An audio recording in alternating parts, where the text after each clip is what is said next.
Ironically, don't have much to Welcome say about everyone. This is February, and did we come up with a name? Was it Feb? What we call the Fed name? blueberries. That wasn't it, but I like that one. It's Loopuary is Brewery. what we're calling it. Yeah. This week we're checking out Edge of Tomorrow. As you can see on Jason's background, depending on what you're looking at right now, we're growing, we're expanding, we're evolving. We're going from a larval to a cocoon to a beautiful butterfly, and we're working on it. So you're getting us from this angle, that angle. There's no angle over there. Don't worry about that. But I am your lead host this week, and let's start us off. So the way you guys are showing up on my screen here, Jason, let's start with you. What was your introduction to this movie? what year did this movie come out? 2018? 2014. 20 something. Yeah. 2014. Yeah. Well, I remember when this movie came out. I feel like it was one of the first Netflix. It wasn't a Netflix movie. It's not a Netflix I know, movie. but I don't think it was in theaters either. It was. I'm pretty sure it had poor Yes, marketing. It had poor marketing. Yeah, they Oh. marketed it twice with two different names, and I remember that. but it was in theaters. Yes. It was in theaters. Okay, well then never mind. I thought that this was a very early on Netflix. I know the Netflix logo isn't on the movie, but I've always felt this movie was synonymous with Netflix. Maybe at the time they were like, this big movie is coming to Netflix faster than normal, or something like that. But It did feel like that for sure. That's typically indicative of a movie flopping. Now, my wife today was like, or last night, she wanted to watch the movie with me, but I have a Name dropped. I just said my wife. I have a process when I watch these movies. I like to pause them and ruminate, and watch them over the course of the day, and ruminate and take notes, and think about stuff during the movie. You watch it in half-an-hour chunks, like Michael Scott. Basically. I mean, I didn't get that from Michael Scott, but he's onto something. And I didn't have any interest in it when it came out, and I never watched it. And I kind of regret not watching it when it came out because I would have liked this to have been my second viewing. But alas, it wasn't. And I've got some problems with the movie, but on the whole, it was fine. A little long, which I'll get into. You know how I feel about longer movies. The center of the movie has one glaring problem, but I won't get into that until we get into the body of this review. I can't wait to get into it. As far as I guess I was clueless because I did think it was a Netflix movie, but I do remember it coming out. I do remember being like, "Why is Tom Cruise slumming it?" But this shit was. He was not. He wasn't. But I mean, that's fair because I do remember the movie coming out and it coming to Netflix pretty quickly. Usually, a movie will come out and then have a home release, and then there'll be some sort of like process before it comes to Netflix. But it seemed to have been placed on Netflix like almost immediately. So you are right to a degree. But it did have a theatrical release. I remember seeing the trailers for it in theaters and being like, this movie, it's like, it seems like it's based on a video game, but it's not. Like, even just from the trailers, I was getting that. Save that topic of conversation for a little bit. That was like my initial thought process when I saw the movie was like, oh, now they're making the video game into a movie before they make the video game. I believe it's based on a novel. Manga. A manga? Okay, yeah. One sec, real quick. Jason, did you have anything else before we get to Steve? No, I was good. Steve kind of took over there, but that was a good segue. Yeah, it felt a good segue that you were done. Yeah. My apologies, it felt like Steve, an organic ending to Jason's experience with the movie, so I just ran right into my first time seeing it. Go on. My apologies. So the first time I saw this movie was on Netflix. I remember when it came to Netflix, I was like, "Oh, cool! I wanted to watch this." I don't know why I never saw it in theaters. I think it's because I saw trailers for it. You didn't want to watch it that much. Well, I never. It was like it came to theaters, but I didn't even realize it was in theaters. So I never saw it in theaters because my like first time seeing it, able to watch it was on Netflix, and I was like, it came and went a while ago. Interesting. But yeah, it was like a lazy Sunday in bed watching this movie for me, and I'm pretty sure I was on and off my phone the entire time I watched it the first time. I had almost no memory of the movie, the story, of how it started, how it ended on my second viewing, which was yesterday. So it was kind of like I was watching it for the first time again. But yeah, I mean, my viewing experience was action packed, cool, and then I totally forgot about it until we decided to do it for this watch party. And the reason it came about is because of the time loop. Yeah, because there are not a lot of movies that have this as its like main premise. Right. There's a very limited amount. In fact, we struggled to find about 4 this month. I don't even know. I know we're gonna do Palm Springs, but I don't even remember what the fourth movie we chose. Boss Level. Battle. I can't wait to talk to you guys about it. Right, Boss Level. Can't wait to Okay, talk cool. to you guys about it. That sounds like it's going to be a lot like this one, but yeah, go ahead. It's different, but it has a video game quality for sure. Steve, was there anything else before we continue? Not about my first time watching it, no. Beautiful. Well, that brings me to myself, and I was in the same boots as you guys pretty much. I remember kind of hearing about the movie on its initial release, but I'm assuming that it was very short-lived in theaters, and it was quickly up into Netflix there afterwards.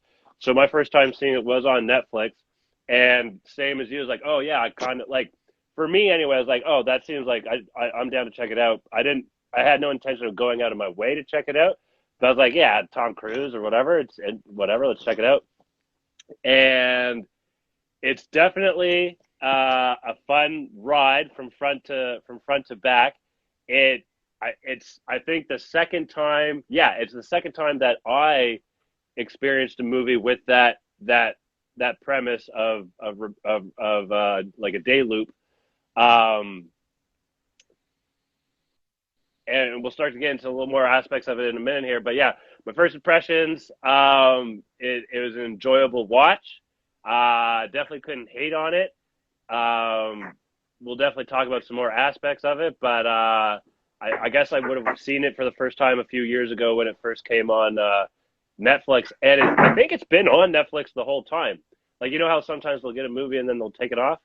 It has, and they pushed it really hard. That's why I have it in my head that it was a Netflix movie, because they pushed it so hard.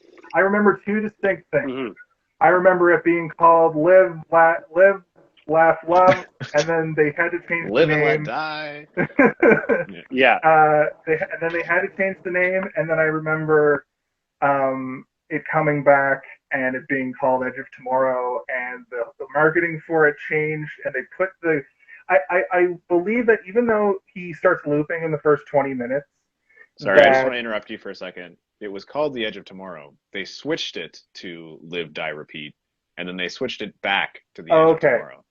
But yeah. They had the tagline like superimposed on the. I recall that even though he starts looping within the first 20 minutes, I believe it was intended for the gimmick of the movie to be a secret until you saw the movie and realized, hey, this is a time loop movie. But then they had to be like, oh, well, initial reactions to this movie are bad. We got to basically rebrand it. Like, the trailer shows him looping immediately. Also, Jason, I'm not sure if you care, but on Insta, you're not centered. Don't know if you care or not. Just saying. How's that? Perfect. I have 3 screens going right now. I can't. I have some people watching me on worry TikTok. About those kind of semantics at this point in TikTok as well. I got 3 people watching me on TikTok. Are you right TikToking right now? I am. Are I you have cheating on us with TikTok? Yes, I'm on TikTok live. Infinitely record on TikTok? There's a live on TikTok? Yeah, you have to have 1,000 followers, but once you get to 1,000 followers, you can just go look at live you. on TikTok, and you can after it's done, there's like a place you can go, and it's kind of Instagram where you save your lives. Here you go, world. It's true, but they're only going to hear one. All they can hear is me talking, so it's just me talking to somebody in the ether. People are watching. They can't see you. They can see me, but they can't hear you guys. So they just hear me reacting to your. Oh, okay. That sounds hilarious, actually. I wonder if they find it as interesting as I find this conversation right now. Let's move probably. on. Sorry. I'm serious. I'm gonna start drinking beer. You guys talk. You guys, Kaylin, you're the host. Sorry. Yes. All right. So let's talk about this movie a little bit. It's a day looper. Actually, now. Correct me if I'm wrong. He goes back 2 days. It's instead of a 1 day repeat like with Groundhog Day. It's 2 days, if I'm not mistaken. No, I'll tell you what it is, Kaylin. I'll tell you what it is exactly. I thought you were getting beer. I am, but the death is the reset. I have theories about this. Whoa! What? 1 second. The death is the reset. Yeah, what do you mean go. by that? He can go as long as he survives. He will not be reset. Yeah. No. Okay. No. Sorry. That's not what I meant. When he starts, though, it starts 2 days before his original death.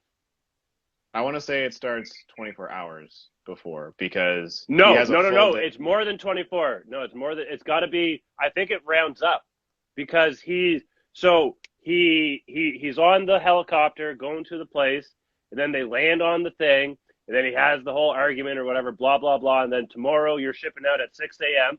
Call out to Groundhog's Day. Also, I think the chick's name is Rita. Call out to Groundhog's Day. That's a good point, actually. He gets to the place, and then has the argument. You guys ship out tomorrow, right? No, go ahead. I was gonna make a joke. I think you're delayed on Instagram. So are you listening to Instagram and not the Zoom audio? I have to have my computer muted so that it doesn't reverb or whatever, echo. Sorry, I was going to make a joke. I'm not going to make it now. This is way too much time. No, make it now. No, I was going to say there's a point where Bill Paxton, Tom Cruise goes, "What day is it?" And then he pulls in a note and he's about to say, "For you, it's Judgment Day," but then I was going to say, "For you, it's Groundhog's Day."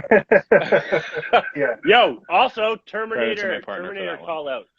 Terminator call out for that one.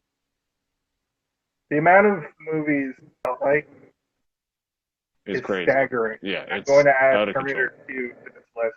So I am not sure I agree with you, Kaylin, because I'm pretty sure that when they say you're shipping out tomorrow at 6 a.m., that's when they're shipping out to the battle. He dies in that battle, and then he's sent back to. If he ships out at 6 a.m., doesn't take that long to fly from London to France. What time do you think he got on the aircraft ship or whatever it's called, the air carrier ship or whatever? But he doesn't loop back to that. He loops to. Yeah, he does. He loops to when he's getting kicked by the. Yeah, they're in London. At that point. He loops back to it's probably 7 a.m. at that exact point where it's so. What happens is the end of his life is him getting tased and arrested, and then he loops back to waking up after that every single time, and it never changes. He always resets to there. Oh right, tased and arrested. Right. Okay. Yeah. And it's always the sergeant being like, "Wake up! You got to get up! You bachelor party or whatever." Yeah, so I think that his first death where he gets the ooze on him is like literally 24 hours after the point where he gets kicked by the guy to wake up. Yeah, because then he goes a whole day and sleeps, and then it's the next day and he gets dropped. He gets dropped like a total noob, like he's a level 1, doesn't even know how to charge his weapon, doesn't even know how to reload. He's a noob. Gamer talk. And then right at the end of his first day, he learns how to reload, fires off one round, gets killed by a health bug. It's not even that he doesn't know how to reload. Alpha. It's that he doesn't know how to turn the safety off on his gun. Yeah, the safety. Sorry, yeah. And he's like scrolling through all Also, the different languages, like, oh god, it's in it starts in Japanese, I think, which I think is the origin of the novel or manga or whatever that this is based off of. Yeah. What was the original name? I think I have it written down here. All you need is kill. All you need is kill. I'd like to check that out. Yeah. It sounds pretty cool. I did notice that I like to compare movies like this to anime, and it did feel a lot like a Gundam.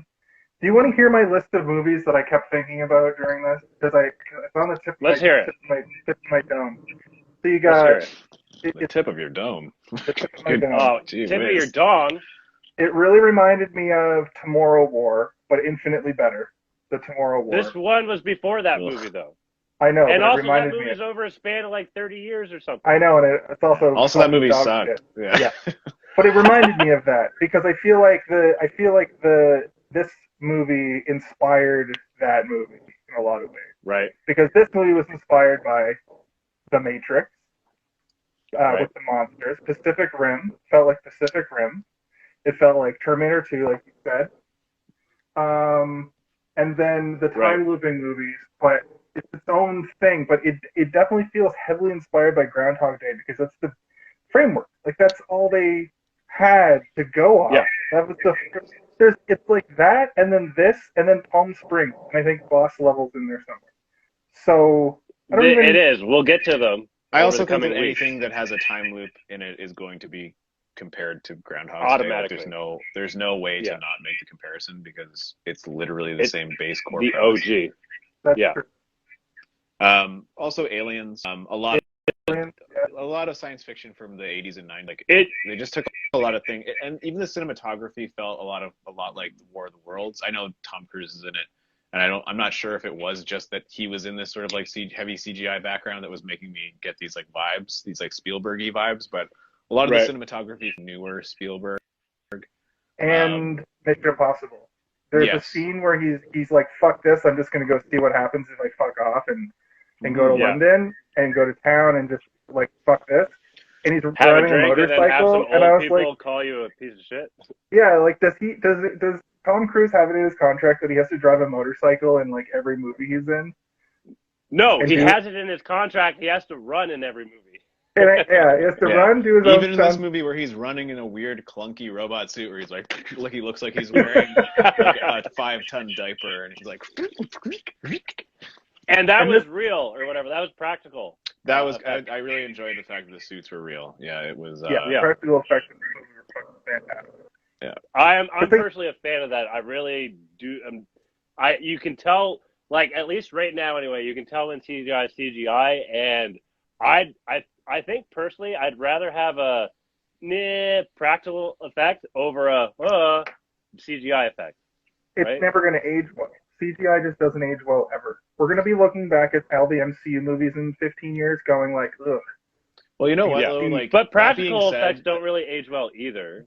They age in a way that's but like... something tangible feels better. Yeah, you know it's real. Right. You look at a thing and you know that it's a real thing at least. And even if it's touched up by CGI, which a lot of this movie was, you could tell that it was practical effects coming out of CGI, or CGI touched up. There were one other video game that I kept thinking of because I'm currently playing it, and the characters in this reminded Steve will know what I'm talking about specifically. The characters in Halo ODST, like the grunts, T-grunts. Right. Since they gave all the ODST grunts fucking characterization, and you're talking about the soldiers. I'm talking about the soldiers. I'm talking about just the grunt. It's just because like in Halo there is an enemy that's literally called a grunt, and I was like, are you talking about no bad guy grunts or the grunts? Sorry, like, we're the Marines. The J Crew or whatever are J Crew. The ODST, the Orbital Dropship Troopers or Shock Troopers. I'm sorry. Shock Troopers. Yeah, I didn't know what that stood for, and I'm like halfway through that game. So, thank you. Put his hand up and then I mean, Halo in general is also heavily inspired and paying homage to 80s action science fiction movies as well. Right. So again, it's really easy to make those connections because like they literally designed the Marines' armor in the original Halo games to look like the Space Marine armor from Aliens. And they're not even like trying to hide it. They're like, no, this is a direct inspo. Like and there's nothing wrong with that. I don't think there's anything wrong with homage, and I don't think there's anything wrong with inspiration. What does a good artist imitate? Great artists steal. Is that the expression? It's more or less what you're saying, yeah. Yeah, it's got to be something like that because there are hated artists who are prevalent and changed art history that real artists hate, especially if you look at music. Yeah, and I think the only time it's appropriate to hate on those types of people is if they're like blatantly trying to pretend like they don't know the other thing exists. Yeah. Being like, I never saw Aliens. And it's like, you never saw one of the most popular movies ever made. None of the people on your team. Come on, buddy. The kind of people that post on their socials day after day that say that they got the Wordle word on the first are the kind of people who make a movie that just is Aliens carbon copied. And say, I've never seen it. I've never seen Alien or Aliens or Alien 3 or Alien Resurrection or Alien versus Predator or Alien versus Predator 2. What is Alien? What is an alien? I don't know what it is. Is that like a man from another country? No, that's not alien. Speaking of the aliens and CGI, which is what we were talking about, the CGI in this movie, considering it was made almost 10 years ago at this point, not bad. Like, it looks pretty good. Like, those aliens really cool looking. Like, they look like a lizard cat robot with light It reminded me of the coming out of their Sentinels mouths from Matrix a little bit. Yeah. Oh, yeah, for sure. Like with the tentacles or whatever. And the monsters from Tomorrow War, actually, they kind of reminded me of that. And that's why I think that Tomorrow War was like, let's make another talk. We were talking about our last segment just a moment ago. It's like Tomorrow War watched Edge of Tomorrow and was like, what if we just made another one of these and just jammed it onto Netflix over Christmas? And people just think it's another one of these, and they won't even bat an eye. And then everybody bat all their eyes and pulled their eyes out of their head. I batted my eyes so hard at that movie that my eyelids hit the remote and turned the movie off, and I never finished.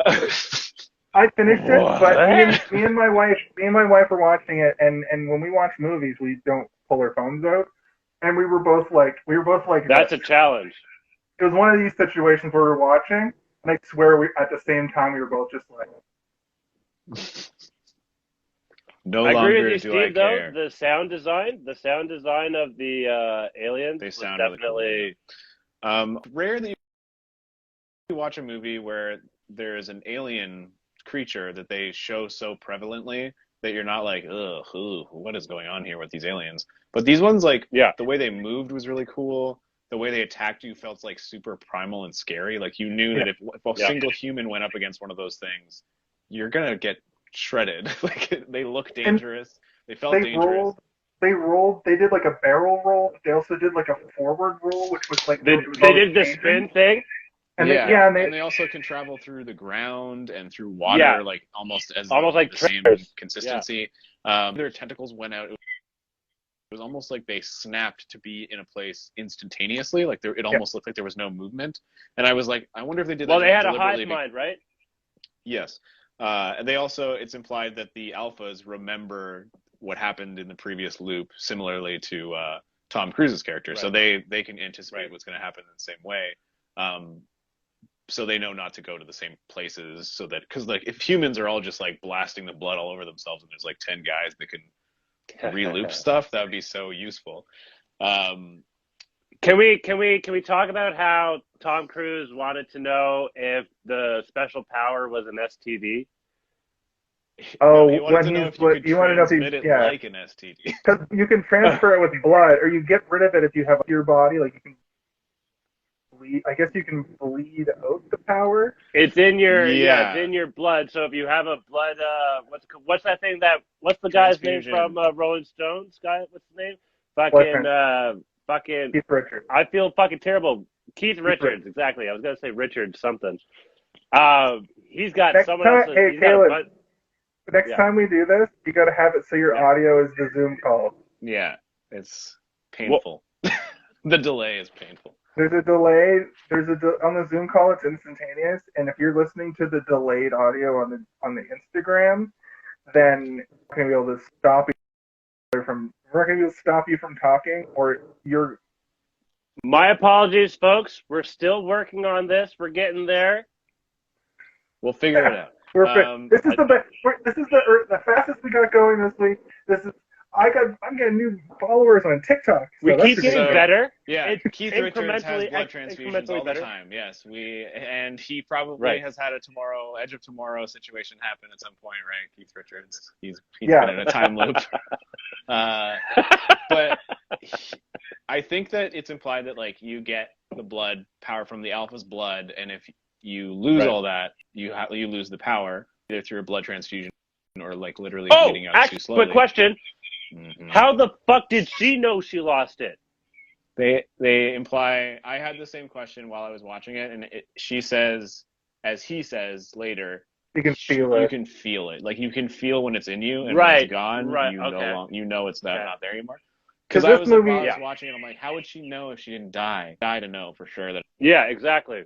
It's gone, right? This movie did the same thing that I criticized Groundhog Day for when it comes to the time loop, where the first day that he has it, by the end of the day, he's like, he's already like, I'm in a time loop where it takes like Bill Murray like third day to start kind of, and then on his second loop, he's already like trying to make moves, and I think that's paid off in this one by him saying late in the movie that you can just feel that it's gone.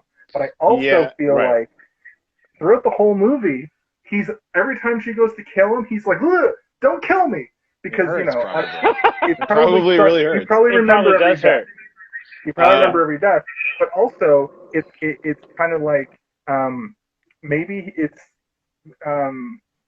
implying that oh my god, I lost my train of thought. I never lose my train of thought. The thing is that, like, when you go on a rant like this, it's hard because I want to address each thing you're saying. Because I'm like, I have also a thing to say about that. And you're like, but also, new point. And I'm like, no. Okay, well, yo, you need a pen and pad. Yeah, that's a good.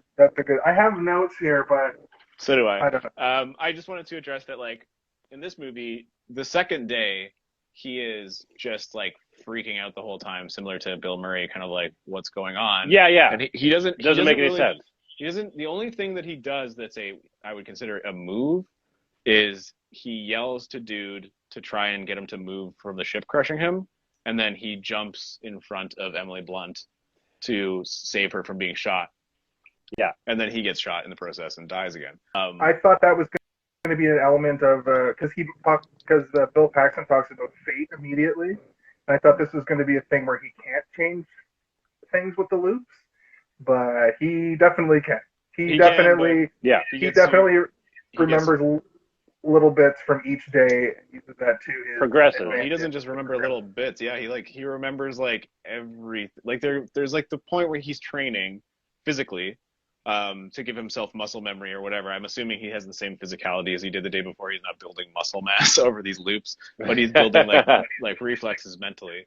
But then like the second tier of training is like they're literally just sitting at a playbook table and being like, then you go here, then you go there, then you dive here, and you go left, and you duck right, and you roll left, duck right, move left, duck right. There was a lot more them halfway through, and during that day, halfway through, he said he spilled the beans that he's already been here many times. Where I think in Groundhog Day, he only does that once or twice. I think maybe once in the whole movie. Yeah. But I liked that they did that in this, because what we got into talking about Groundhog Day was how long has he been in this loop, and it's much more believable that Tom Cruise's William Cage. Bill. Yeah, William. Nicholas. Yeah. He's been in. So the original character was named Keji, I think it might be pronounced, and then the characters in the novel called them Cage because of just being able to say his name easier. So that's how, like, that's what this again, this movie is inspired by some original work, and that's one of the things they pulled from it. But yeah, that's sorry. why I thought that they named him that because they're like, it's like he's trapped in a time cage, and I was like, that's dumb. He's trapped in a Faraday's cage. His name's John Everyman. Jonathan Everyboy. That's something I did enjoy about this movie. Yeah, I Kalen, did too, and I know that you had brought up that you have a theory that initially the movie was supposed to start and he's already in the loops and it was going to be a reveal, or the trailer didn't reveal it, I think is what you said.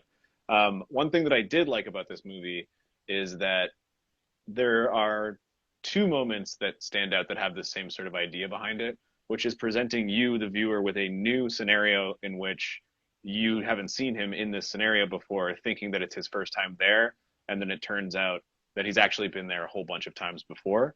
The first being, yeah, it's great. And the first one being when those two guys come up to him to like be like, you had to do push-ups because of you, and then he like does like a dodge with his eyes closed. And stuff. Yeah. Okay, so he's done this before. But closes his eyes.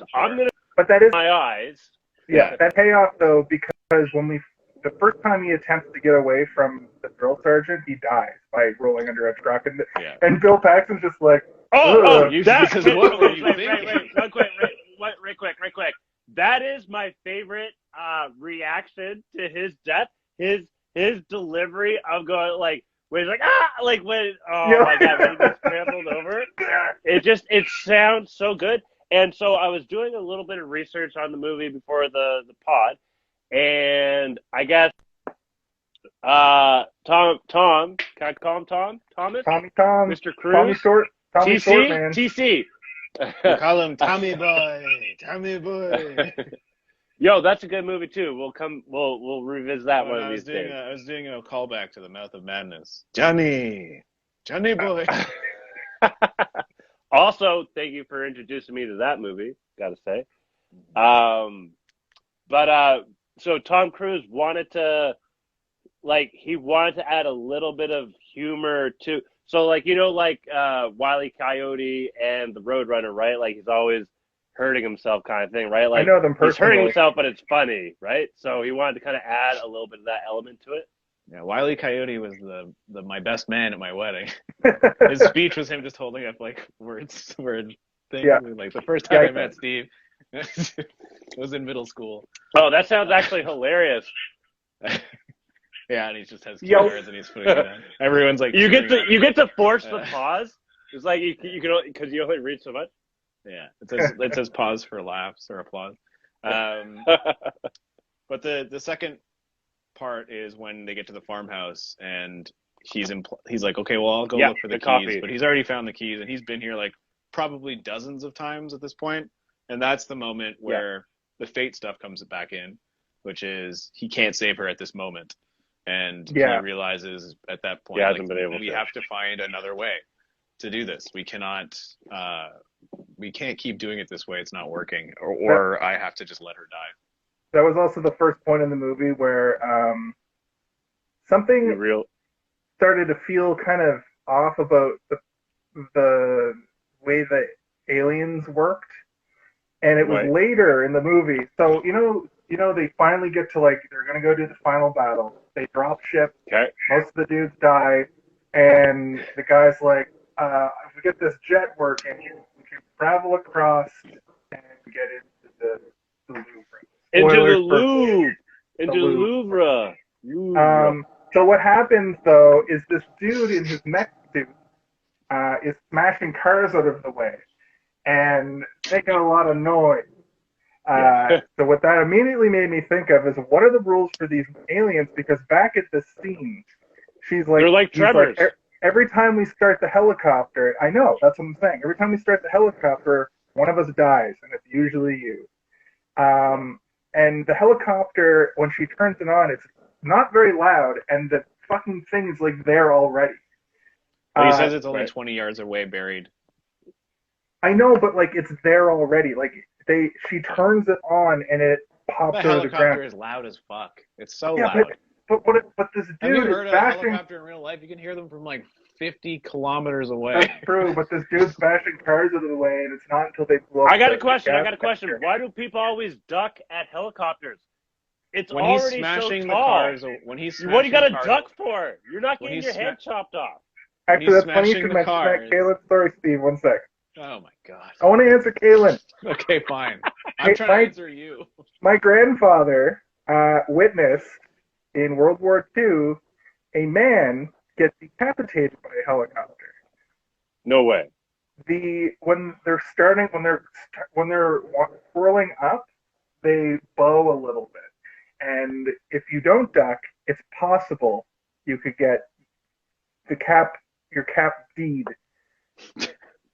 It is. I'm sorry. I think that, especially the one that they're using in this movie, that one is a very stunted, short helicopter for sure. I think like military-grade helicopters or commercial helicopters, that's not really an issue because they are so high. Yeah. But for sure, I also like that. Her ultimate demise over and over is that she cannot use a helicopter to escape, and she uses a helicopter blade as her sword, which is cool as fuck. Ooh. Yeah. Ooh. She is a helicopter. I have. She's always different spinning around angles. like a helicopter, chopping people. It's cool as heck. Yeah, this was a straight up anime, and the anime tropes were a lot more prevalent in anime. I think it would have been a really. It's pretty Did tropey, multiple though. timelines get created? Yeah. Is she accused of murder in multiple timelines? Could be. I mean, if they get created, but I think it's implied that these aliens are like multi-dimensional creatures, so they like probably just are on one specific timeline, I guess. Also, yeah, sure, she's in jail in a bunch of timelines. But did they explain why she's hated so much? Like why it says Iron Bitch or whatever? In the because she's a bitch. She took the battery out of his pack. Yeah, she's referred to the Full Metal Bitch because she is literally just like rude, crude, and will stomp you and slash you to pieces with her helicopter blade. You know what it is? She's lived she lost her friend lifetimes. 300 times. Exactly. She's seen so much loss. To her, so many things that real.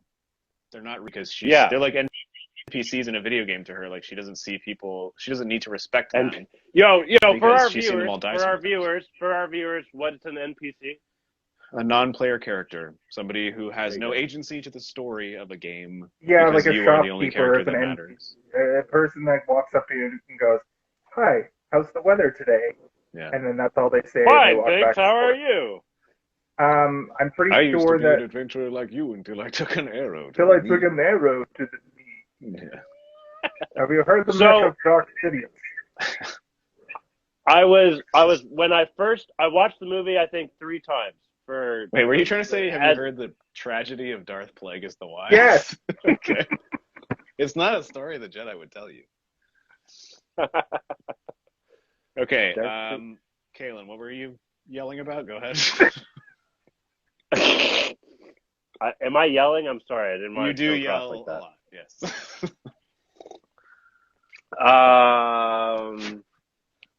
Oh, did you guys hear the Halifax call out at the beginning of the movie? Yeah. Would both be like, "We're from there." Sick. Yeah. Anytime there's like a weird specific, not a weird, like obviously Halifax is one of our like largest cities in Canada, but every time I hear a very specific location in Canada, I always assume somebody on the writing staff or somebody in charge of like decision making within the movie is like just sneaks it into the script and is like, maybe they'll say Halifax, and then they do, and they're like, yes. I think it's also because Halifax is such a specific place in Canada and it's so rich with history. Halifax has history, yeah. Old people is like old people touristy kind of place. It's also like a hub of like old transportation and you guys don't want to hear what I think about it. Trade. Why don't we want to hear what you think about it? This is a podcast where we talk about what we think. Well, so my conspiracy theorist. So like I have all. Now these I parts. know why you said that. I have all these parts and pieces of me, right? And one of them is sometimes a conspiracy theorist, and I'm like, oh shit, they just said us. Something's gonna happen. Right. I forgot that we had Kaylin's conspiracy conclusion or whatever we wanted to call it. Oh, actually, can I give a shout out to my special segment of the movie title being said, and it didn't get said. It didn't, but I didn't write down what it was, but they did a thing where they said something, the edge, and then tomorrow something. and it was weird. Ooh, okay, that's a It, runner-up. That's a good runner-up. I think within the same sentence they said the two words in the name of the movie, Right. Edge of and Tomorrow. It It wasn't. counts. We'll count it. We'll count it. It was near the beginning. Doesn't matter. It's not that big a deal. But I heard it phrased in such a way that made me go, were they trying to be like? Were they trying to subvert the trope that they say the name of the movie in the movie? Because they Yeah. could have easily been like, I've been living all these days, but I honestly feel like I'm on the edge of tomorrow, and that's the day that we're gonna conquer the mimic. Yeah, he's like, yo, someone hire this guy. Yeah, hire me. He's like, I've had enough of it. I'm on the edge, and tomorrow we're gonna take those things down. Another like tropey thing in terms of like subverting tropes. A lot of movies, characters will yell, "Punch it, like to go faster or go slower, go harder, it all go depends faster. on the scenario, Like whatever the thing is. Yeah. Make the thing go all the way. And I'm always like, I wonder if people say punch it in real life because of movies, or if it was inspired in real life and movies put it into movies, or if somebody was just writing art imitating life, life imitating art. Well, I mean, like, punch it is in so many things, in so many huge things. Like, they say it in Star Wars all the time. In real life, what would go so fast and suddenly so quickly that you could yell punch it? The only thing I can think of is like nitrous in a Fast and Furious car. Ooh, nitrous. I'm sure people. Okay. I mean, I've said it in real life, like ironically, to be like pulling out of a parking garage at regular legal speed. With a punching bag. Kalen's just in a gym, like, punch it, punch it, punch it. Bop it. Twist it. Pass it. Bop it. Yeah, sock and boppers. So when I first I remember what I was going to talk about earlier. On my first view of the movie, at the end, he goes back before the day he does the repeat. And I was like, whoa, what? Why? But then on my third watch, so like I watched it again, and then I watched it a third time to get fresh for today. And then the third watch, on the last day, instead of waiting for the next day to go to the beach, like fucking all that fucked up shit, he's proactive and goes to attack them. And so that's where your guys' 24-hour thing comes in. So first I was like, whoa, what the fuck? But then I was like, oh, okay, yeah, it is like a 24-hour thing. He just gets there and he goes and tries to do it a different way. About halfway through the movie, they do that. So I wanted to talk about a thing I really didn't like about this movie, and I feel like they did it to pad the runtime. I think this movie could have been a tight hour and 40, like a real tight, like with credits, hour and 40. If they cut out the middle of the movie training montage where he's just dying over and over and over. Personally, they didn't need that. You do the actual battle. You don't need a train because the training has nothing to do with the actual fight. I agree with you on that one, Jay. But then he just switches up his approach on the whole thing. So you're right. He could have used the actual battle to train, and they could have cut that 5 or 7 minutes of him just. It's kind of played for comedy. I think in terms of the logic of the movie, he is doing it so that he has someone to train him, because then he would have to find her on the battlefield every time, convince her to help him. She's there to show him how to fight. That's a good point.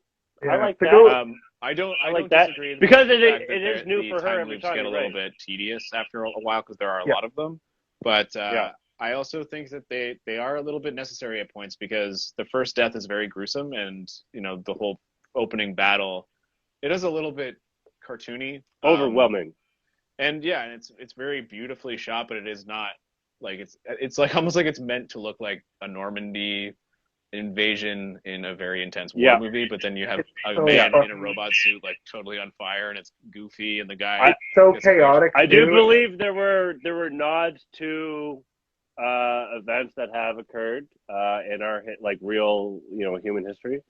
I believe probably that's events correct, that will happen in the future when these fucking robots come to this movie. In 2014, they seemed futuristic, but in 2022, they don't seem that futuristic. They kind of seem like we've bypassed the ability to do technology like that. We just don't put it on a large scale. We could easily do these mech suits now, easily. Right. We could have soldiers that drive these things. Speaking of futuristic, one thing I really liked about this was them not jamming the fact that it's the future. They never say what year it is, I don't think. They don't jam. I like that too. Yeah. But what they did do, the most subverted thing that I caught that I really enjoyed, where he's like, "Where are you from?" Bill Paxton's like, "Where are you from?" And he goes, "America." "How about you?" And he goes, "I'm from Kentucky."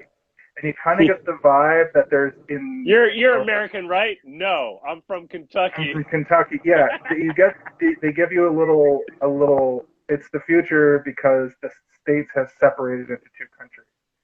I just thought that he was considering himself a different breed because he's like, I'm from Kentucky. Like North and South? We are built differently in Kentucky than the rest of America. I think that the writers intended that. I picked it up as him being dumb.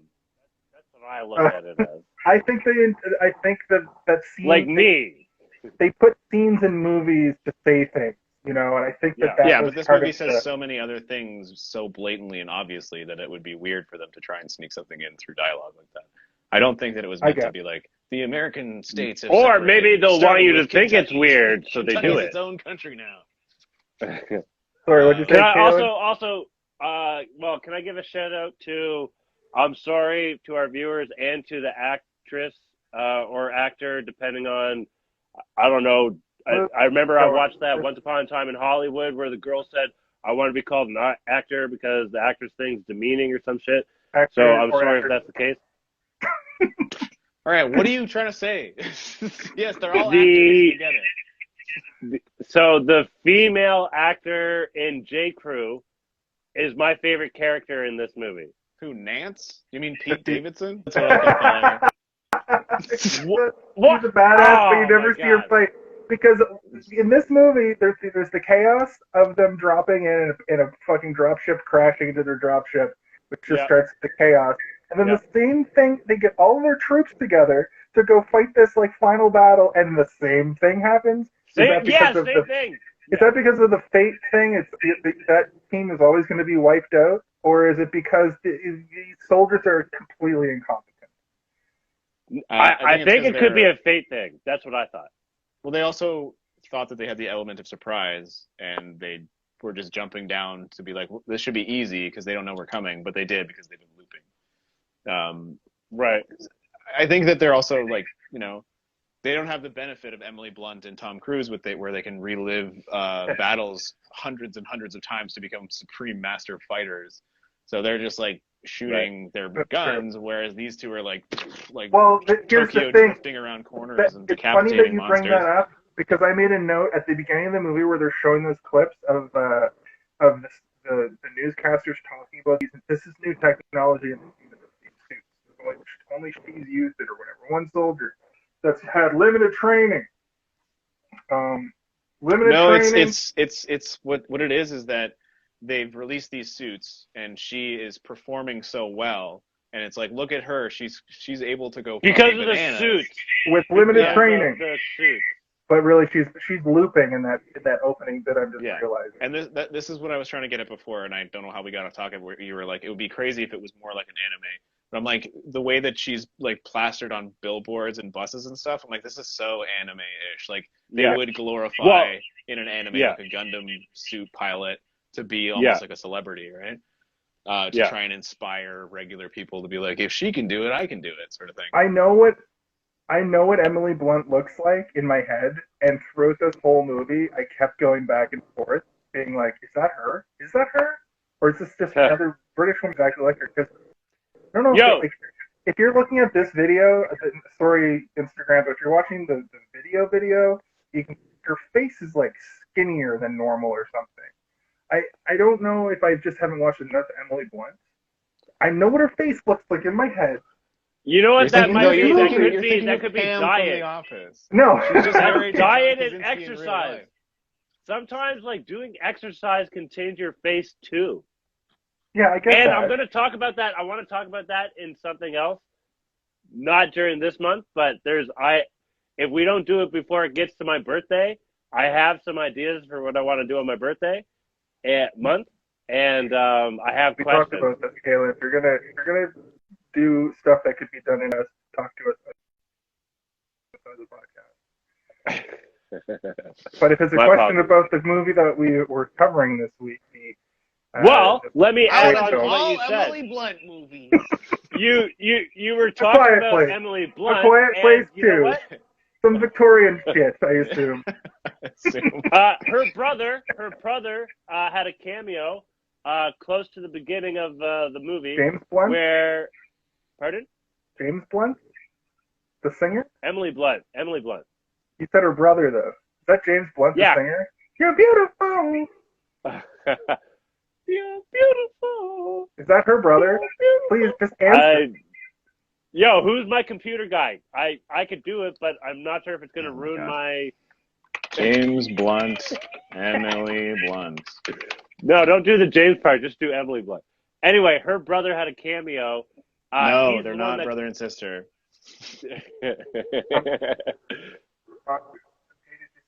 So at the beginning, not the beginning, but like basically at the beginning, on his first day, when they're getting shipped out, they're in the suits. As they're going out, there's a soldier that's about to call her Full Metal bitch, but before he can finish the shitty name, exactly, that's her brother. I see. That's why he got away with it. That wasn't in the script. He was just saying it because he's her brother and he's a dick to her. I know. I have a sister and I'm a mean jerk to her all the time. I've seen him. Isn't it weird how we feel more comfortable being able to be shitty to those closest to us? Yeah, it's because they know that you're just joking. Or you're not joking and you're just like, I don't give a fuck. Well, I'm not like not give a fuck, but like it's like it's family. It's like one. Yeah, we you've can been take through it, worse. Two, You've literally been through the worst experiences in your life with the people that you're closest to. So exactly, calling we know somebody each a other's dick shit. is not that bad. Exactly, we know each other's shit, so we can fucking vent and be shitty for a minute, knowing that it's still love afterwards. We're me and Taylor, I think, are both only children. So. Well, you have a different experience than I. If my sister was a famous actor, I would definitely get as many cameos as possible in all of the movies. And did you just call me an only child, Jason? Yeah. Do you have siblings? Yeah. Really? Oh yeah.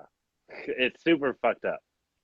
Oh, it's not just like I've got a sister. It's you've got some. You've got. Oh, I think I kind of remember. We don't. It's not like a nuclear bomb in between a guy and a girl. No. And that's supposed to be a joke because like a nuclear family. That's what that was supposed to be. But I don't think it came out. Like that. Yeah, it sounded like a weird sexual thing.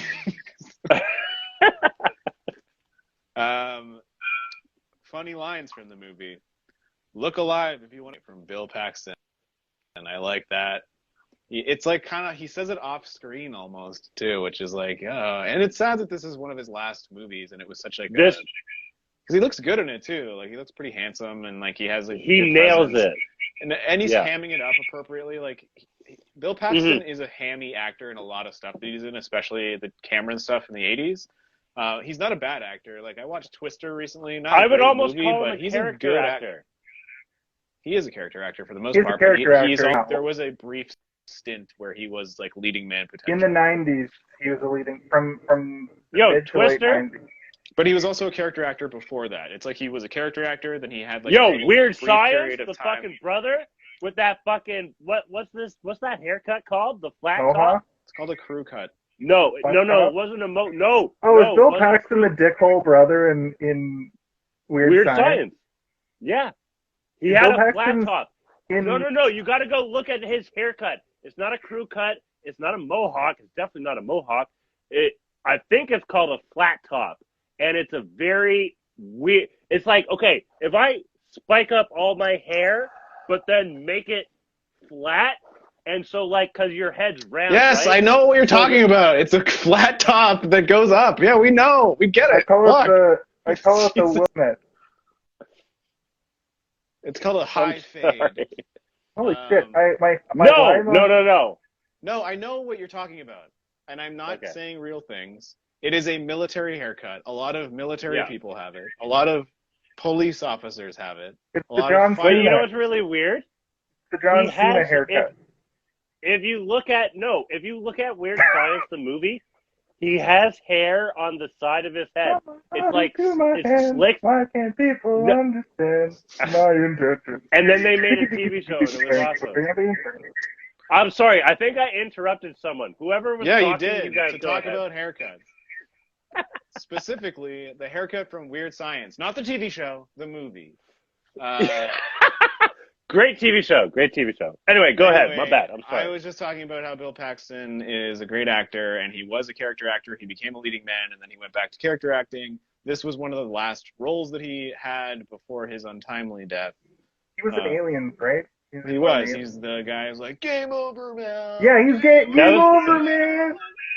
Yeah. So this is perfect casting for him because he's got that, he's a space soldier and that, and there's this fake sort of Earth space soldier. Yeah, his character in this movie almost seems as though his character from Aliens like aged and became a sergeant. Yeah. But he's like still got the same sort of gravitas, but he's like, and I like that he was like, I don't know, he wasn't really mean. He was more like just very into combat, being like the cleansing fires of combat. And like he truly believed in battle as like a testing ground. But like there was a good line where he's like, it's okay to be afraid. Remember, there's no bravery without fear. Like you can't be brave. Yeah, if you're not I like scared. that line. If you're just brave without fear, you're just an idiot who thinks they're gonna win. Which is like pretty good line. I like that as well. Another good line was when he goes to the bar and all the old people are like trying to argue over what the aliens are after, and the one guy's like, "It's obvious, minerals." Like, yeah. Minerals. as soon as I saw that though, I was thinking that's true. What were they after? Well, in a lot of science fiction, I think they were just living.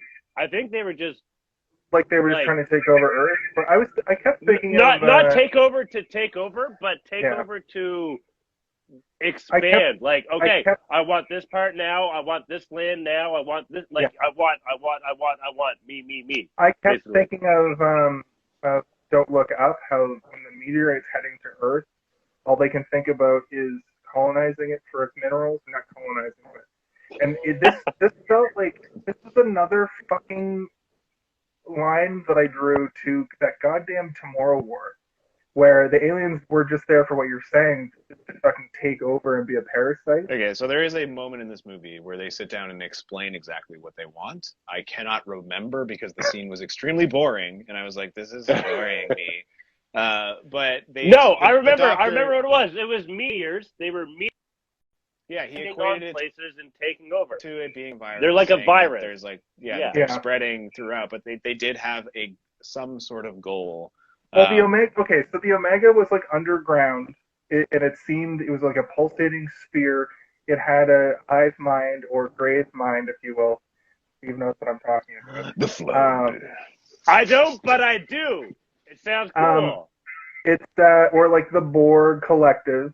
That sort of idea. And I think that they were all linked. Okay, so this is my biggest problem with this movie. You guys were talking about it in our chat. What's your special called? What's your segment called? Jason's Conspiracy Corner. Theories? Yeah, Conspiracy Corner. This isn't really a conspiracy. This is my theory corner, right?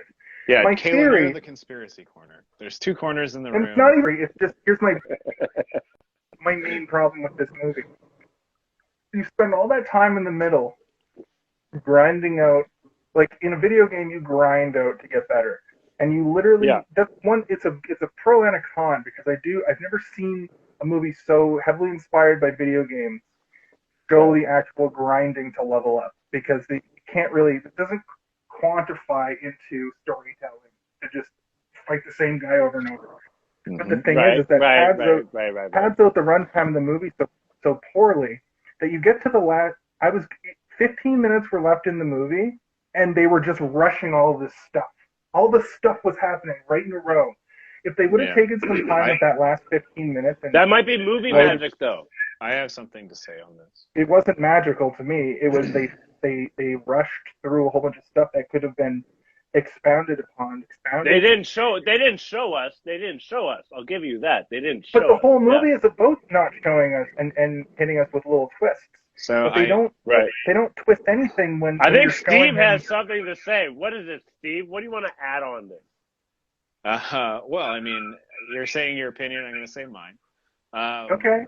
My opinion is that the loops in general, they, a lot of them are played for comedy, and I think that's a result of. There's also Ray. One quick. There's Holy how many? heck. It's the alpha.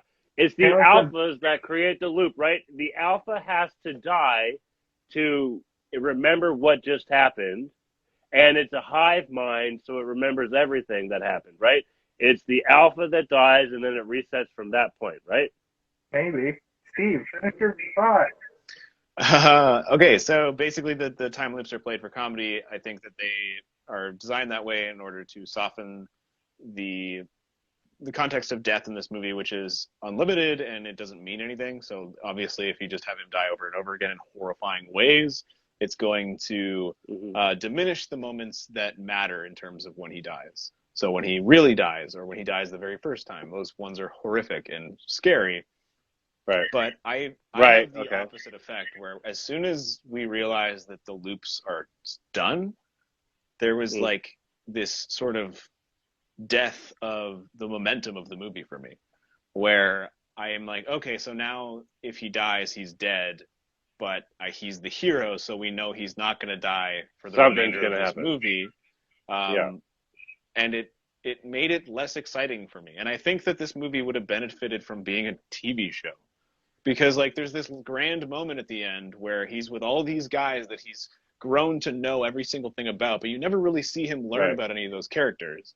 And it's like, if they had an episode of a TV show, a 40-minute episode of a TV show where he spent with each one of those people in J Squad to get to know, and you as the audience care about those characters, and you see him die a few times, and he's trying to save them at certain points, and he can't. And then they all go on this mission where he's like, maybe we'll all live this time, and they're dying one at a time throughout it. It would have been so much more emotional.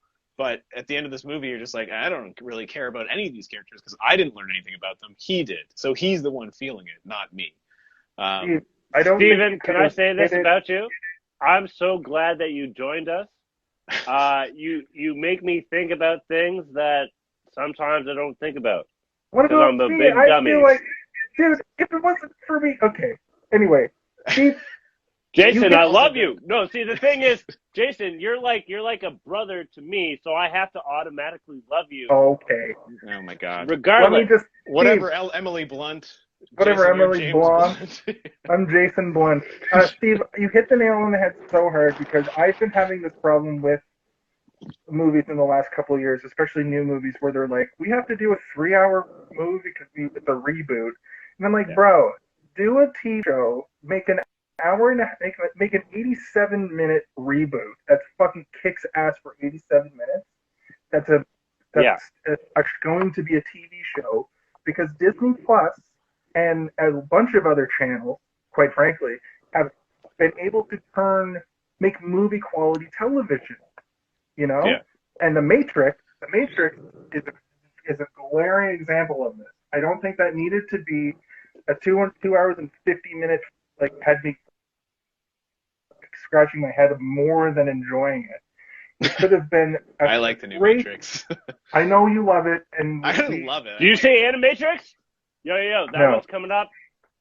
87. Make the new Matrix movie 95 minutes, and then make a TV show that's a spin-off.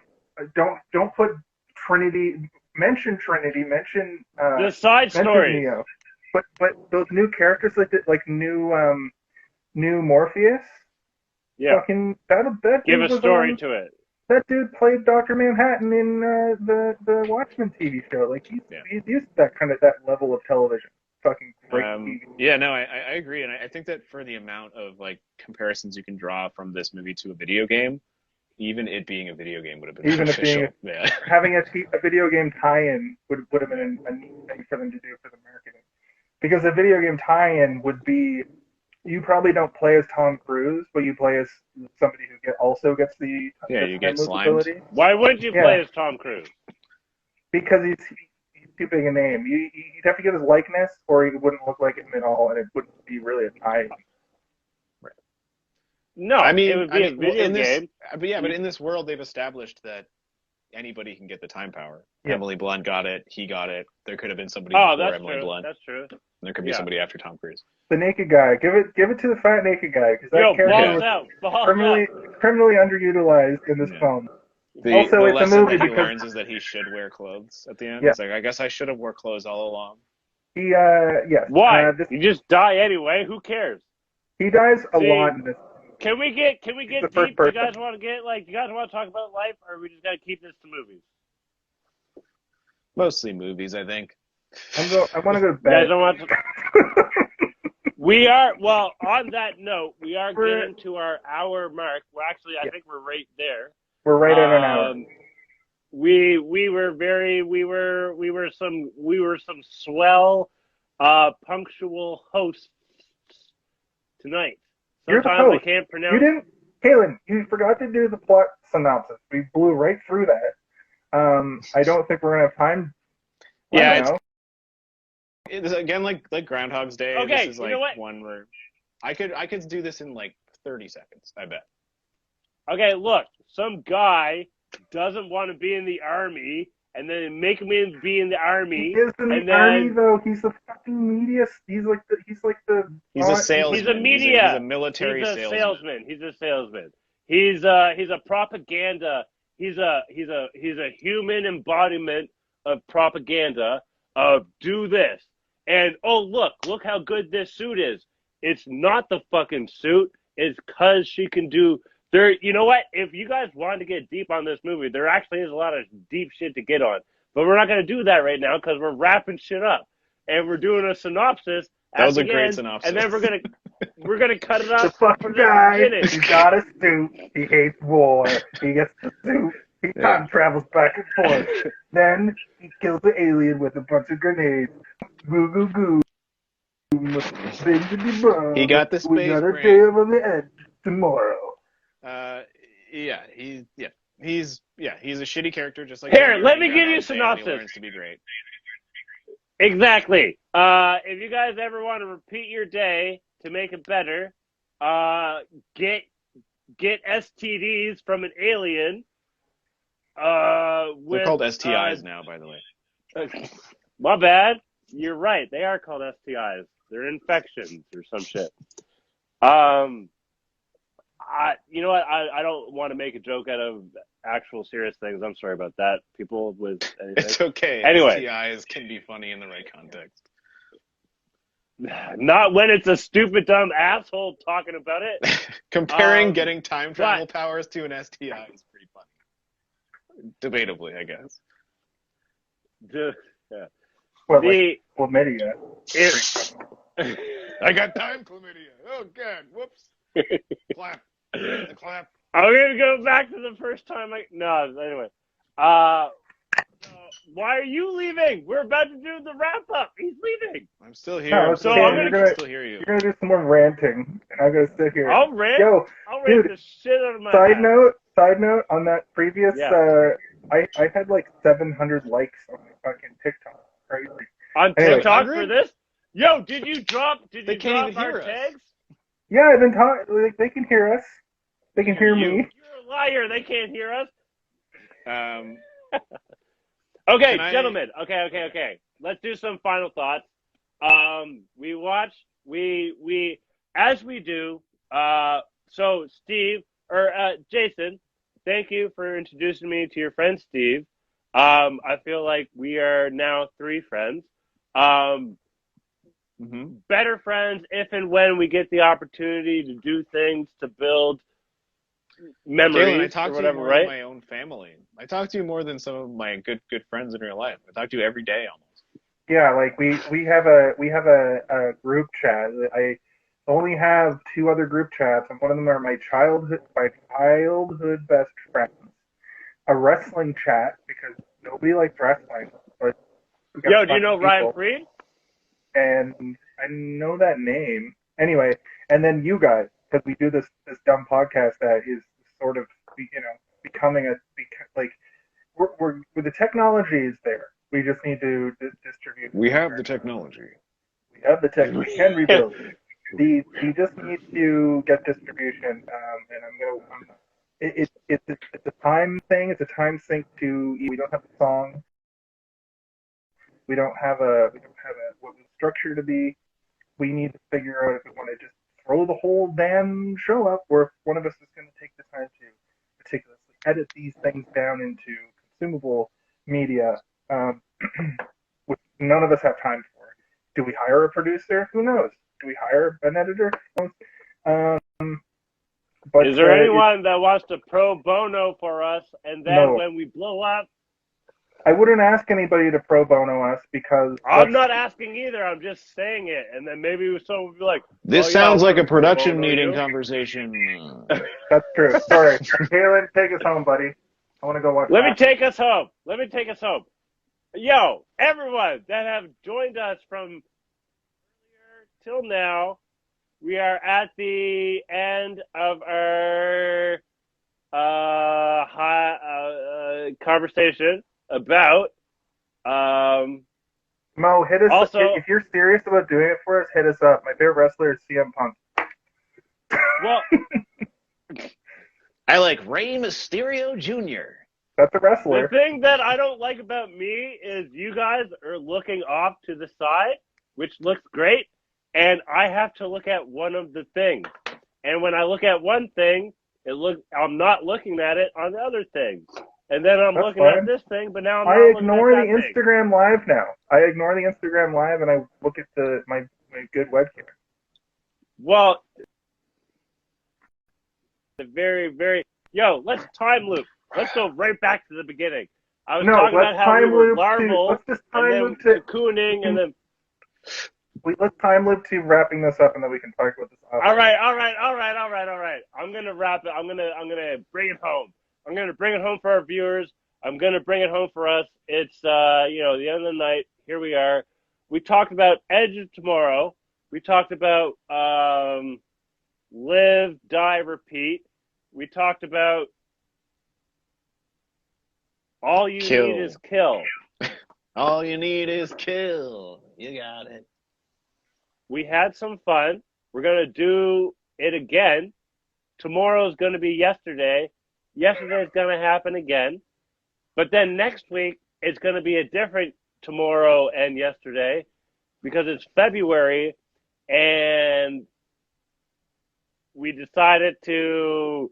Are you filibustering? What is Yeah, this? we're letting this guy riff too hard right now. We need to.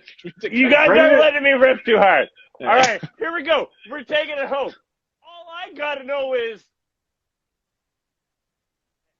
Wait, no, we didn't do our final thoughts. You skipped over like 3 different things. Oh shit! Okay, so wait, what was the first of the 3? Okay, you skipped over one thing. You skipped over our final thoughts. We have 10 minutes to do I know thoughts. final thoughts. Okay, final thoughts. We'll circle. Oh, okay, those 3 things. Okay, I got this. Viewers. We're in this together. Stop addressing the here. viewers. Address us. There's one viewer.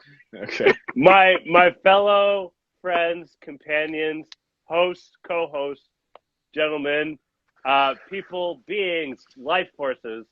We like to watch movies. We have watched The Edge of Tomorrow with your guy, Tom Cruise, and your girl, Emily Blunt, as well as many other wonderful people doing supporting roles as well.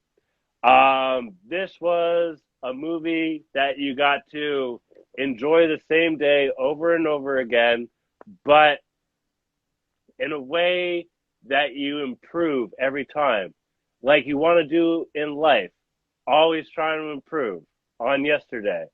And so on that note, my final thought of this movie, as far as movies are concerned, I had a fun time. This was a ride. This was based off of, I feel like an asshole. I should have wrote his name, the original author.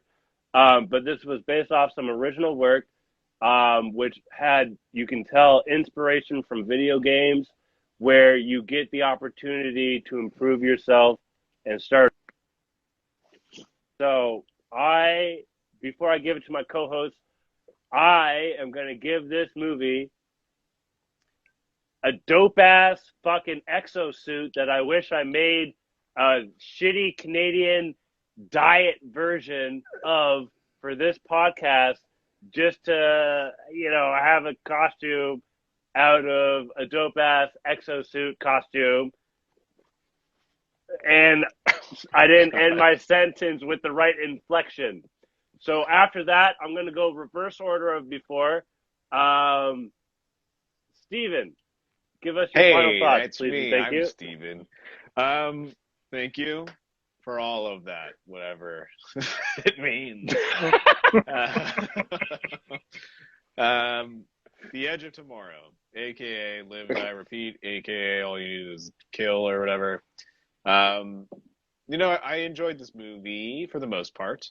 I think that it was a little long, as I think Jason was saying earlier, but it's not actually that long. If you look at the runtime, it's only about 150 minutes.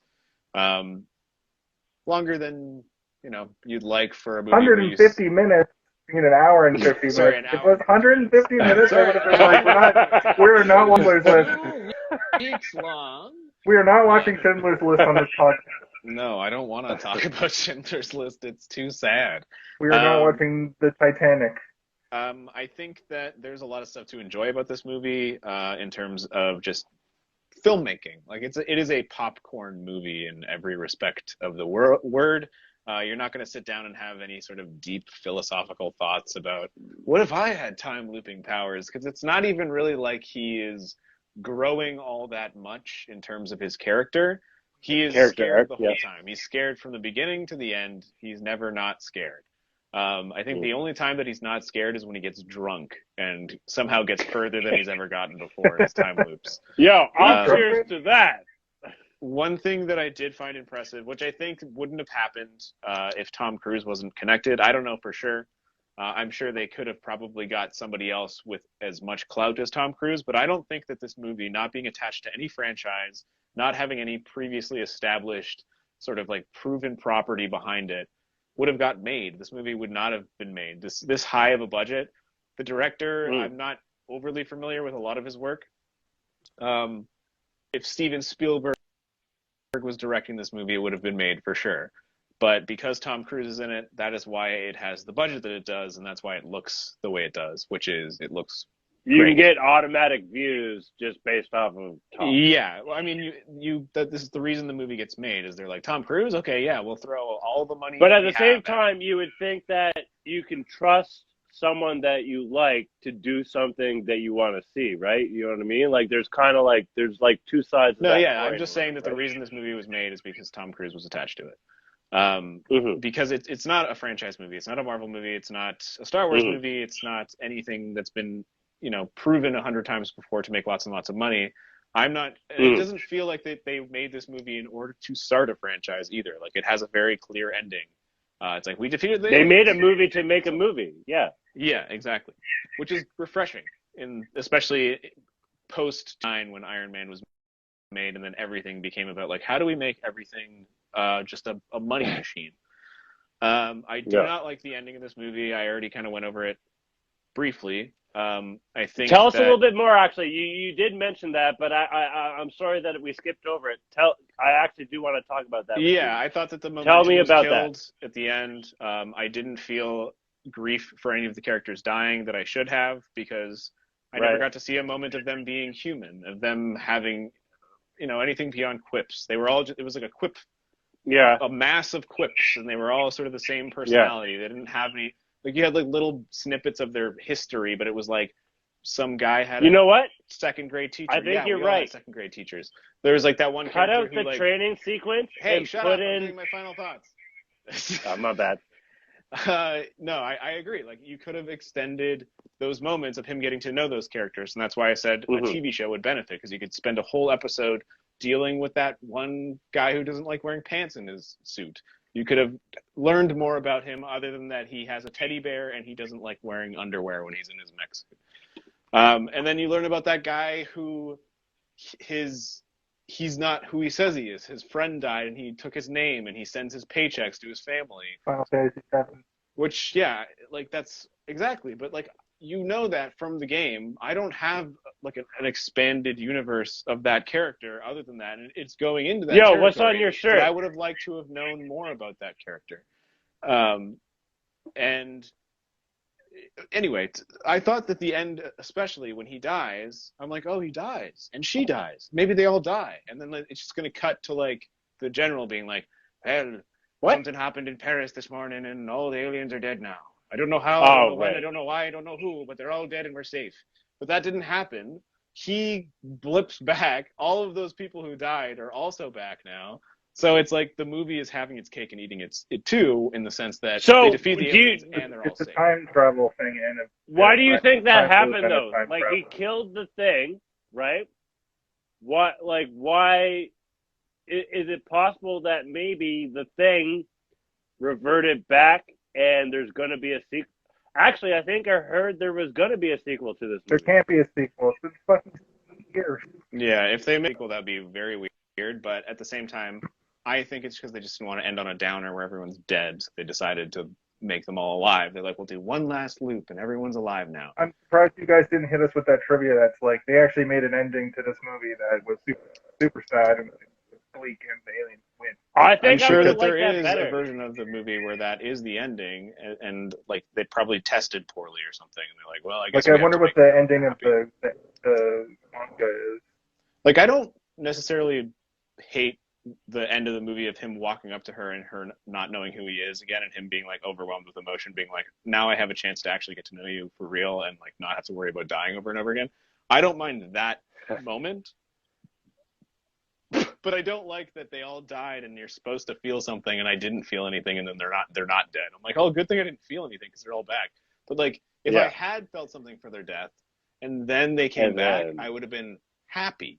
But I didn't feel happy. I didn't feel sad. I didn't feel anything. I was just That's like, a good point. That's a good point. Anyway, so, but other than that, I think up until the moment where the time loop ends, I think the movie was good. And I think it was enjoyable. I just think that the end didn't work for me. Sorry, Kaylin, yes, what would you like to say?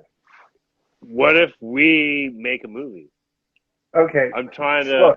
Look, Steve, are you done with your final thought? I gotta go. Yeah, I'm done with my thought. I was trying to get it out a couple times, but... Kaylin, point it. My rating is... Good attempt at that word, though. That's good stuff. I give it a blue mouth alien out of 5 orange mouth aliens. Which is, I guess, good. I don't know. It's good. It's fine. I recommend it for like a lazy Sunday movie if you want to watch something that you don't have to think too much about. And Kaylin, is it cool if I do my final thoughts now? Yeah, absolutely. I love it. Okay. It is. I love you too, brother. It is absolutely not. I want to kiss you on the lips. Okay, it's cool, but you're gonna have to get vaccinated. So it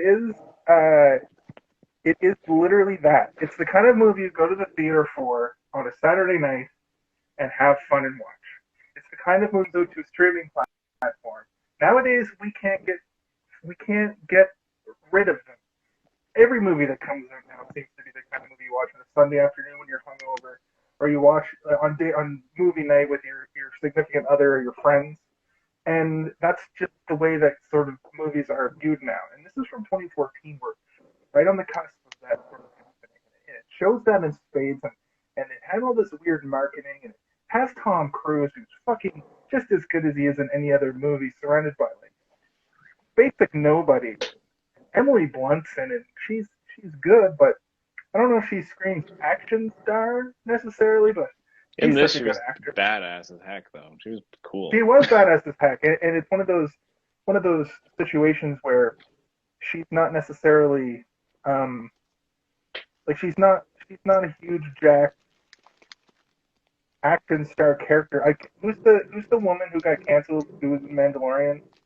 Gina Carreros. Yeah, Or something. she's not that. Gina Carrero or whatever.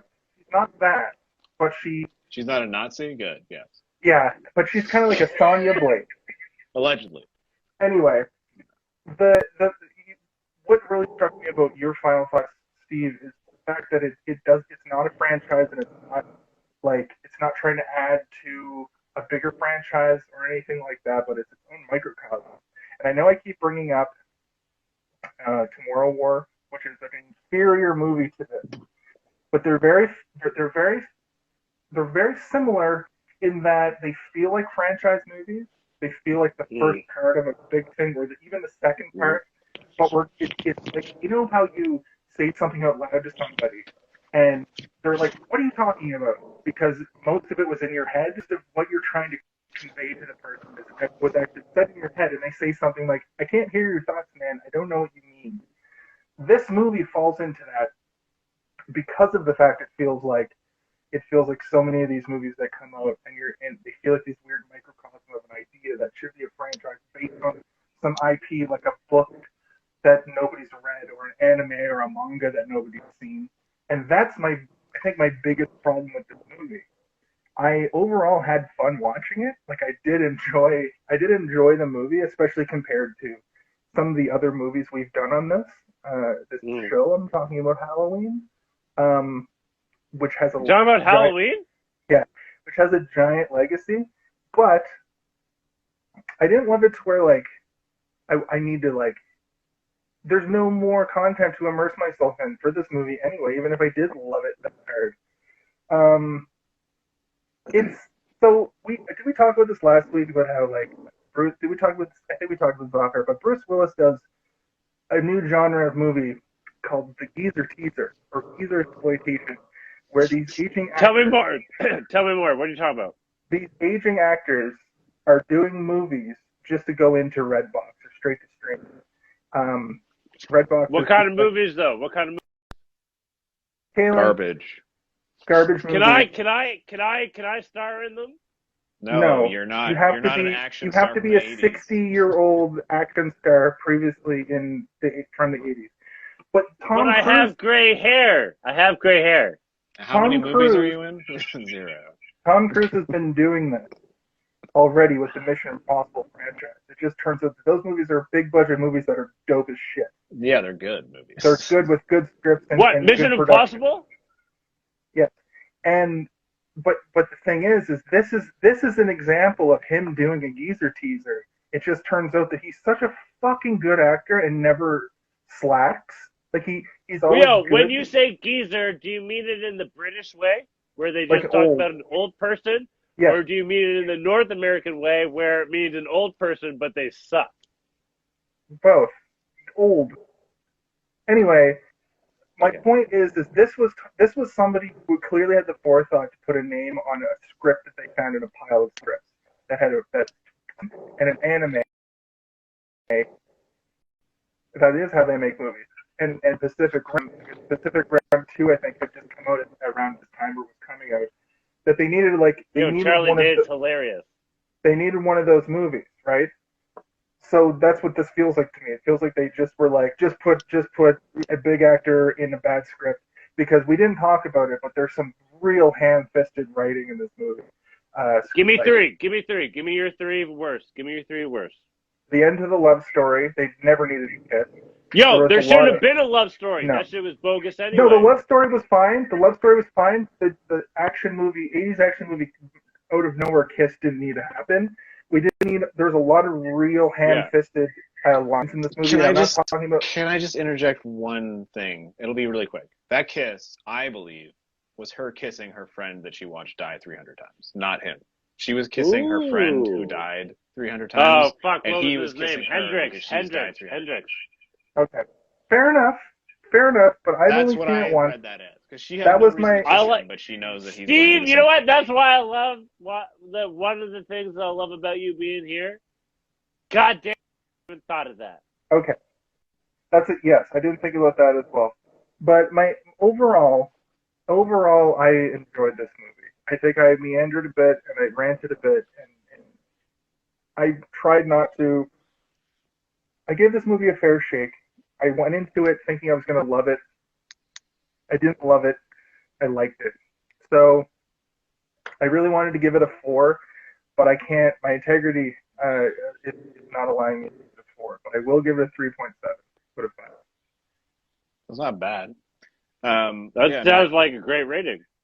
Yeah, I think that's a recommend watch, but not you're not going to love it, but you're not going to hate it. And that's what the movie is. I was excited for you That's to see what this it because is. I remembered liking it the first time I saw it, but I couldn't remember anything about it. You're going to like it if you're hungover. You're going to like it if you're lazy on the couch. You're also gonna like it if you like video games. Like I wrote a list of video games. It's a video game popcorn movie. It's a video game, but made well. It's a video game popcorn movie made well. And I'm curious about the manga out of it more than anything. Have you guys ever played the Hitman video games? Anyone? A little bit. So in the Hitman the one video where games, you have to stealth, right? You have to be stealthy. Yeah, there's a lot of Hitman video games, but they've evolved to a point that they're really great. But they're almost open world now. Are you still stealthy? Do you still have to be stealthy? Yes. Let me get to my point. Yes, they're stealth games. You're an assassin. Okay. But when you're playing through levels of those games, you learn the movements of guards and the timing of things, and you'll see a one guard move this way, you'll know the other guard's not too far behind, and then you time it perfectly. And when they're going into that building, and he turns her, and another guy turns around, and he turns her right around her. That's stuff that felt I was playing a Hitman level via watching a movie, and I was like, this is great. This is so much how I play stealth video games, or those types of loop video games, that I was like, this movie is a video game, and it would be so fun to play through that scenario and have to learn all the movements. And it's more gratifying to watch this movie that's not based on a video game than most video game movies. Because you don't have to sit there and be like, this is why they did it. This is why they did the video game dirty. You're just like, I wish this was a video game because there's elements. You can make it a point-and-click adventure hybrid with a shooter with hybrid with you could fly that dropship hybrid. That 12 minutes game that came out not too long ago, which is literally learning. I kept thinking of I'm just finishing off Guardians of the Galaxy right now, which is a glorified point-and-click adventure, but it's also an action game, and they could easily hybrid this idea into a game like that. You'll get to even play when he's talking to the general and he's saying all this shit to the general to convince him that they need the device, which again is another video game thing where they're like, well, we've exhausted all options. We need an item that's over there. Yeah, you need to go get the item. You got to get the MacGuffin, and you got to use branching paths. But you also have to go through a dialogue mini game and say all the perfect things. With branching paths. That's what it felt like when he would go back in every time, because he would go back in, he'd have to remember everything from before, and it was almost like the people that he was interacting with were having that thing pop up above their head. It's like, oh, this person will remember that. But instead of it's like, oh, you triggered this person's memory. Yeah, this person looks amused. This person looks unamused. So I think we did it, guys. I think we take us home, Caleb. I think we did do it. I'm still trying to. I'm just going to be honest with you guys right now. I'm going to say it. I'm going to say it out loud because it's part of the growth of what's happening. I think it's fair to say that we are moving away from the Insta Live. I find this much better. I want to do this more. I want to be able to talk to both, though, but hard. Or not hard, but it's just different. But we can still be like, hey, what's up? Hey, how you doing? Oh, what about you right there? And then we can also be like, hey, how you doing? And and then you still see it anyway. It'll just be different and better. We have the same viewer retention today that we did on day one, so we should have a production meeting about moving on from Instagram, because this is clearly the superior way to record a podcast. But anyway, that's production meeting stuff. Let's end this podcast so we can go. Let's end this podcast. Allow me to bring it home. You're one of your three hosts for this week myself, and I'd like. Wait, I got to remember the order of things. I think I got it. Hey.